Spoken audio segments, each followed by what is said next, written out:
Bakit pinuputol yun ta? Kaya siya pinuputol para malaman mo na malutong siya kapag kinrap. Kasi kapag hindi siya malutong, ibig sabihin matanda na yung okra nun. So ibig sabihin kapag matanda, kapag kinain, para kang kumakain ng okra na parang mabuhok. So yun yung purpose niya. Kaya kapag bumili kayo sa palengke ng putol na, huwag niyong bibilin kasi pinilian na yun ibig sabihin.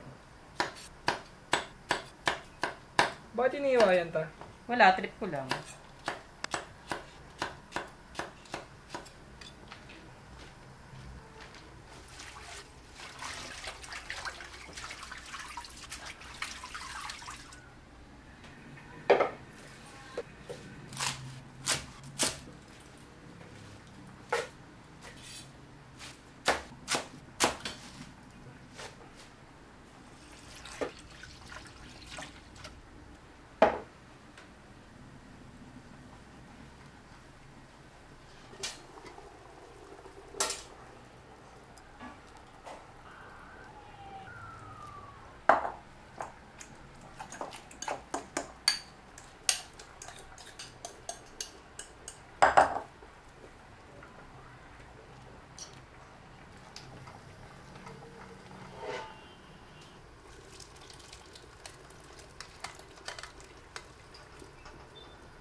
Asin. Pero medyo matabang. Perfect to pag may isasawa na patis na may sili. Okay, dahil ayoko na masyadong naluluto ang gulay, gusto ko half cook lang. Hindi pa ganun luto yung okra, papatayin ko na yung apoy. Saka ko ilalagay yung kangkong kapag patay na yung apoy, para crunchy pa yung kangkong. Maluluto yan sa init ng sabaw. Ayan, luto ng ating sinigang na dinosaur.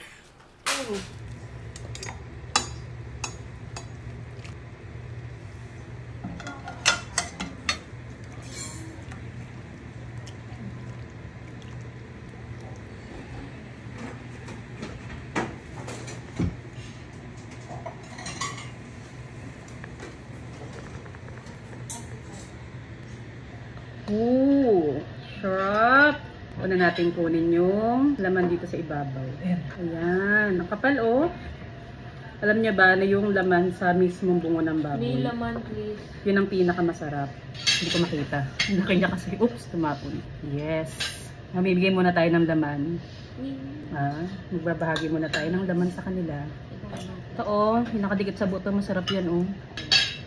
Ooh.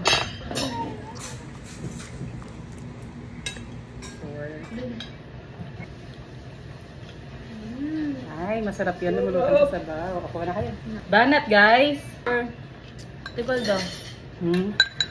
Alam niyo kung nagtitipid kayo, ang bilhin niyo ang ulo ng baboy. Or hindi pala ulo, bungo ng baboy. Kasi mura lang ang kilo ng bungo ng baboy, pero malaman din. Kasi kami dati, kapag nagkakate kami, for example, ang kate namin sa isang araw, 100 ulo ng baboy. Ang daming natitirang ulo. So, ginagawa namin, pinapakalas namin yun. Tapos yung ibang bungo na hindi nabibili or nabebenta, sinisigang ko. Pero hindi ganito kalaki, pinapatchop ko siya ng maliliit. Kaya kapag bumili kayo sa palengke, mas mura kilo nito sa ribs, pwede nyo siyang ipatchop ng maliliit. Para hindi siya mukhang dinosaur.